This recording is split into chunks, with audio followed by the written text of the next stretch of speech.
Hello students, welcome everybody. सभी का स्वागत है मेरे चैनल संस्कृत स्टूडियो पर। संस्कृत शिक्षण को मेरा चैनल समर्पित मेरा चैनल है और बहुत ही शानदार तरीके से हम यहाँ पर पढ़ रहे हैं संस्कृत विषय को। स्टूडेंट्स, आप जिस भी अपकमिंग एग्जाम के लिए, कंपटीशन एग्जाम के लिए संस्कृत सब्जेक्ट को पढ़ते हैं तो यहाँ से डाले गए वीडियोज़ आपके लिए हेल्पफुल रहेंगे। बहुत ही ट्रिकी तरीके से और नए तरीके से पढ़ रहे हैं इस बार हम सारे के सारे टॉपिक्स को। स्टूडेंट्स, हमारा टॉपिक चल रहा था समास, और समास में हम अव्ययी भाव समास पढ़ चुके हैं। उसके बाद तत्पुरुष समास हमें लेना था। तत्पुरुष समास जो है, मैंने आपको बताया था पिछली बार कि दो प्रकार का होता है, समानाधिकरण और व्यधिकरण। तो इससे पहले समास से संबंधित 3 वीडियोस डाले जा चुके हैं। स्टूडेंट्स, आपने अगर अभी तक वो नहीं देखे हैं तो उनको देख लीजिएगा ताकि आज के टॉपिक से आप कनेक्ट कर पाएं। व्यधिकरण तत्पुरुष जो है वो तत्पुरुष का दूसरा भेद है, जहां पर दोनों शब्दों में विभक्तियां अलग होती हैं। आपको पता है समास क्या होता है? दो या दो से अधिक पद जब एक साथ मिल जाते हैं, संक्षिप्तीकरण होता है, वो समास कहलाता है। तो उसी बात को हम यहाँ पे बात कर रहे हैं कि जहां पर दोनों पदों में विभक्तियां अलग हैं, वो व्यधिकरण। इससे पहले हमने पढ़ा था व्यधिकरण समानाधिकरण तत्पुरुष, जो कि दोनों पदों में विभक्तियां समान लिए हुए था, है ना। तो यहाँ पे हमने कर्मधारय और द्विगु को उपभेद के रूप में भी पढ़ा है। ओके, चलिए व्यधिकरण तत्पुरुष की बात करें हम लोग। यहाँ पे अभी अभी मैंने आपको बताया कि विभक्तियां दोनों पदों में अलग अलग होंगी। तो यहाँ प्रथम पद में जो विभक्ति होगी उसी के आधार पर ये व्यधिकरण का भेद निर्धारित करेगा। द्वितीय विभक्ति से लेकर सप्तमी विभक्ति तक इसके भेद होते हैं, यानी कि कितने भेद हो गए? 6। व्यधिकरण तत्पुरुष का एक भेद है विभक्ति तत्पुरुष, और विभक्ति तत्पुरुष के भेद कितने हो गए हैं? 6। ठीक है, चलिए समास को इस बार बहुत ही आसान और ट्रिकी तरीके से हम लोग सीख रहे हैं। स्टूडेंट्स, व्यधिकरण तत्पुरुष हम पढ़ रहे हैं और आता है ये आपकी स्लाइड आपके सामने। विभक्ति तत्पुरुष, व्यधिकरण का पहला भेद है विभक्ति तत्पुरुष। नाम से स्पष्ट है, विभक्ति मतलब कि आपको विभक्तियों के आधार पर यहाँ पर नाम रखने होंगे। इस समास में पूर्व पद में प्रयोग किए गए पद के आधार पर ही इसका नाम होता है। अगर प्रथम पद में द्वितीय विभक्ति है तो द्वितीय तत्पुरुष कहलाएगा, तृतीय है तो तृतीय कहलाएगा। इस प्रकार द्वितीय से लेकर सप्तमी तक इसके 6 भेद होते हैं। विग्रह वाक्य में विभक्तियां अलग अलग होती हैं, अतः यह विभक्ति तत्पुरुष व्यधिकरण तत्पुरुष का भेद कहलाता है। क्या कहा मैंने? पहले पद में द्वितीय विभक्ति है तो दूसरे में द्वितीय नहीं होगी। अगर हो जाएगी तो वो तो समानाधिकरण में हो जाएगा। आ रही बात समझ में? चलिए यहाँ से शुरू करते हैं हम। पहला भेद है द्वितीय तत्पुरुष, जिसे हम कर्म तत्पुरुष भी कह सकते हैं। आप सभी को पता है द्वितीय में विभक्ति में कारक कौन सा होता है? कर्म कारक। ठीक है, चलिए सूत्रों के अनुसार सब कुछ चलेगा। सूत्र अपने आप में शॉर्ट ट्रिक है। स्टूडेंट्स, आप जी के पढ़ते होंगे, general awareness, history, geography, polity वगैरह सभी में कहीं ना कहीं हम शॉर्ट ट्रिक लगाते हैं चीज़ों को याद करने के लिए।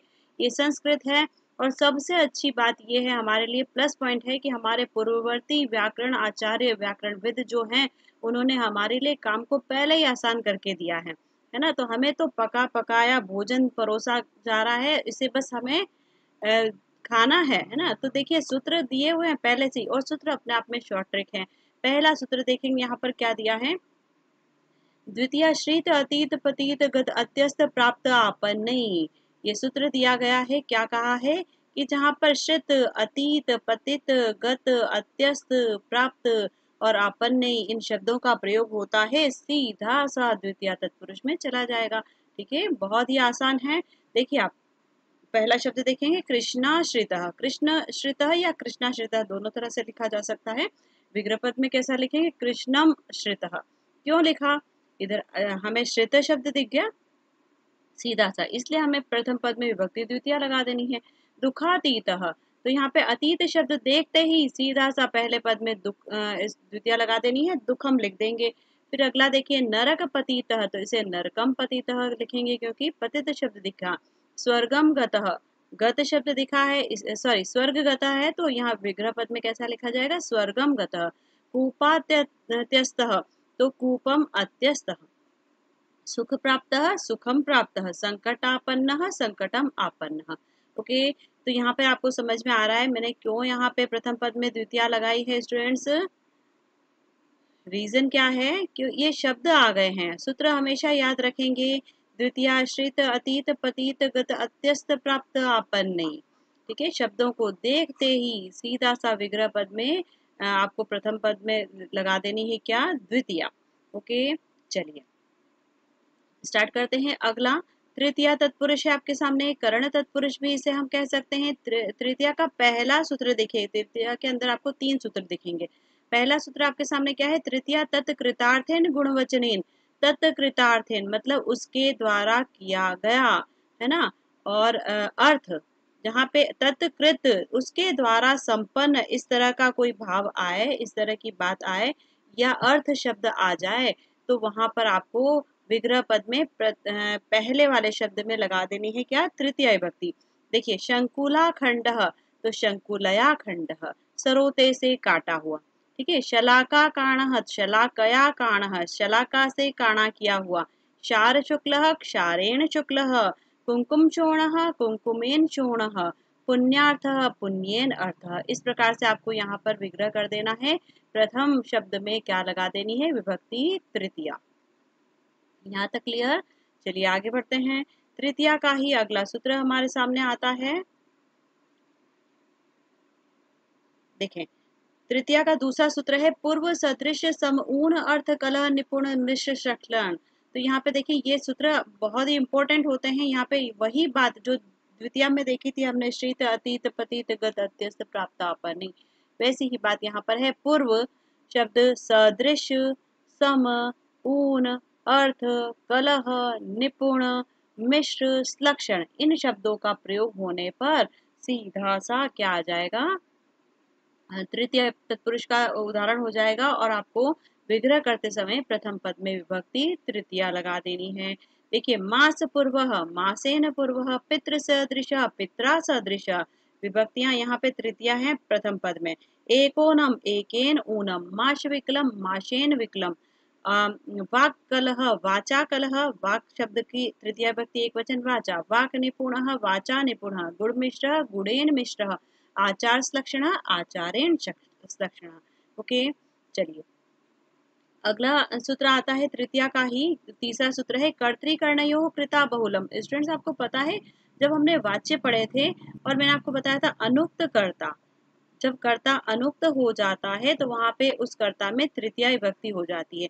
तो वही बात यहाँ पे कही जा रही है कि कृत प्रत्ययान्त शब्दों के साथ जो शब्द आता है उसके साथ आपको तृतीया लगा देनी है। वहां पर ये अनुक्त कर्ता के रूप में प्रयोग होता है और इसलिए इसमें विग्रह करते समय प्रथम पद में आप क्या लगा देंगे, तृतीया विभक्ति। हरि त्रातः, हरिणा त्रातः, हरि के द्वारा रक्षा किया गया। गुरु पालितः, गुरुणा पालितः। आप यहाँ पे हिंदी अर्थ करेंगे तो भी आपको पता चल जाएगा कि विभक्ति तृतीया आनी है। नख भिन्नः, नखै भिन्नः, अहिहत, अहिनाहत, प्रज्ञाहीन, प्रज्ञयाहीनः, तत्कृतम, तेन कृतम। इस प्रकार से आपने क्या देखा स्टूडेंट्स कि यहाँ पे तृतीया के आपके 3 सूत्र आए हैं। पहला जो था वो क्या था, तृतीया तत्कृतार्थेन गुणवचनेन। दूसरा है पूर्व सदृश समून अर्थ कलह निपुण मिश्र श्लक्षण। ये फिक्स वर्ड्स हैं, इन शब्दों के प्रयोग हो जाने पर सीधा सा तृतीया में चला जाएगा। तीसरा सूत्र क्या कहता है, कर्तृकर्णयो कृता बहुलम, मतलब कि अनुक्त कर्ता वाली बात है। कर्तृ और करण अर्थ में आ जाता है, फिर कौन, कर्ता, है ना। तो यहाँ पे कर्ता को आप किसमें ले आएंगे, तृतीय विभक्ति में ले आएंगे, अनुक्त हो जाता है इसलिए। चलिए अगला आया है आपका चतुर्थी तत्पुरुष, जो कि संप्रदान तत्पुरुष के नाम से भी जाना जा सकता है। और इसका पहला सूत्र है चतुर्थी तदर्थ अर्थ बलि हित सुख रक्षित।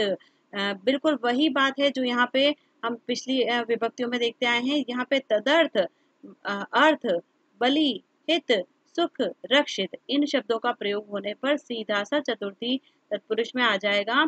और यहाँ पर चतुर्थी विभक्ति वाले पद का अर्थ जो है पद के साथ समास तथा विशेष्य के आधार पर लिंग निर्धारण हो जाता है। ठीक है, अर्थ पद के साथ समास हो जाता है और विशेष्य के आधार पर ही लिंग निर्धारण होता है। मतलब जिसकी विशेषता बताई जा रही है, जिसके लिए बताया जा रहा है, उसके आधार पर लिंग निर्धारण होगा। यूप दारू, यूपाय दारू, खूंटे के लिए लकड़ी। शंकु काष्टम, शंकवे काष्टम, खूंटी के लिए लकड़ी। भूत बलि, भूतेभ्यः बलि। यहाँ पे आपको प्रथम पदों में हमेशा विभक्ति कैसी दिखेगी, चतुर्थी। गोहितम, गोभ्य हितम, गो सुखम, गोभ्य सुखम, गो रक्षितम, गोभ्य रक्षितम। द्विजार्थः, द्विजाय अयम, द्विजार्था, द्विजाय इयम, द्विजार्थम, द्विजाय इदम। यहाँ पे देखिए द्विजार्थ पुल्लिंग के समान है, इसलिए इधर विग्रह करते समय आपने सर्वनामक शब्द कौन सा प्रयोग किया है, पुल्लिंग का ही। इदम शब्द का पुल्लिंग अयम। इधर देखिए स्त्रीलिंग के समान द्विजार्था लिखा हुआ है, इसलिए इधर भी स्त्रीलिंग लिखा इयम। यहाँ पर द्विजार्थम नपुंसकलिंग का लिखा हुआ है, तो इधर भी आप नपुंसकलिंग का पद लगा देंगे इदम। ओके, यहाँ तक क्लियर। चलिए आगे बढ़ते हैं। पंचमी विभक्ति तत्पुरुष देखते हैं। अपादान तत्पुरुष से हम कह सकते हैं, सूत्र है इसका पंचमी भयन, एकमात्र सूत्र है पंचमी भयन। और आपको पता भी है पंचमी विभक्ति कारक प्रकरण में आपने ये पढ़ा भी है, बीत्रार्थानाम भय हेतु, यानी कि डरने के योग में, रक्षा करने के योग में आपको क्या दिखती है, पंचमी विभक्ति। यहाँ पे भय, भीति, भी, भीत, इन भयवाची शब्दों के साथ में पंचमी तत्पुरुष होता है। और आपको प्रथम पद में विभक्ति क्या लगा देनी है विग्रह करते समय, पंचमी। चौर भयम, चौरात भयम, सिंह भीति, सिंहात भीति, वृक्क भीत, वृक्कात भीत। बस इस तरह से उदाहरण आपको दिखेंगे। बहुत ही आसान है स्टूडेंट्स, आपको अच्छा लग रहा होगा। और देखिए यहाँ तक ही आज हम कंप्लीट करेंगे, क्योंकि बहुत ज़्यादा अगर आपको दे दिया जाएगा तो आप लोग घबरा जाएंगे, है ना। तो यहाँ तक हमारा हो चुका है, इसके आगे का पार्ट हम नेक्स्ट वीडियो में करेंगे। और उसको हम करें उससे पहले आज जो पढ़ा है उसको रिवाइज भी करेंगे, ठीक है। तो बिल्कुल निश्चिंत रहें आप, जितनी चीज़ें पढ़ी है उसको रिवाइज करके फिर नया टॉपिक स्टार्ट करेंगे। स्टूडेंट्स जुड़े रहें मेरे चैनल के साथ में, बहुत ही ट्रिकी तरीके से मैं आपको सारी चीज़ें बताऊंगी। बस रिवीजन का मैटर है, सब कुछ किस पे डिपेंड करेगा, रिवीजन पे। आपका रिवीजन करना जो पार्ट है वो आपके हाथ में है, कितना रिवाइज करते हैं, कितना प्रैक्टिस करते हैं, ये आप पे डिपेंड करता है, ठीक है।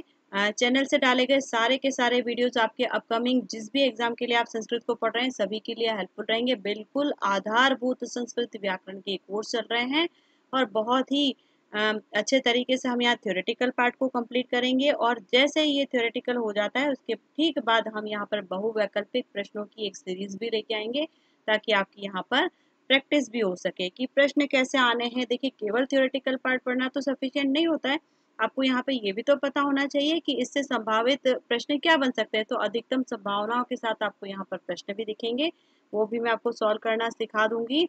तो आपकी प्रिपरेशन बहुत अच्छे लेवल की होगी, एडवांस लेवल की प्रिपरेशन करेंगे स्टूडेंट्स। और इस बार वाकई एग्जाम को क्रैक करना है, सिलेक्शन लेना है, और लाइफ टाइम का सिक्योरिटी सेफ्टी जो आप सोच रहे हैं गवर्नमेंट जॉब को लेने के लिए, वो आपको मिल जाए, ऐसी मेरी शुभकामनाएं हैं। वही हम लेंगे, वही हमारा टारगेट है। ओके, चलिए वीडियो को लाइक कर दीजिए, शेयर कर दीजिए ज़्यादा से ज़्यादा, ताकि जो भी ज़रूरतमंद स्टूडेंट्स हैं उन तक ये वीडियो पहुंच सके, और यहाँ पर संस्कृत सब्जेक्ट को बहुत अच्छे से आप लोग पढ़ सकें। वीडियो अगली जो डाली जाएगी उसका नोटिफिकेशन आपको मिल सके, इसके लिए आपको बेल आइकन को प्रेस करना है। चैनल को अगर अभी तक सब्सक्राइब नहीं किया है तो कर लीजिए। चलिए मिलते हैं नेक्स्ट वीडियो में इसी टॉपिक को आगे बढ़ाते हुए। तब तक के लिए ऑल द बेस्ट आप सभी को। Thank you, bye bye.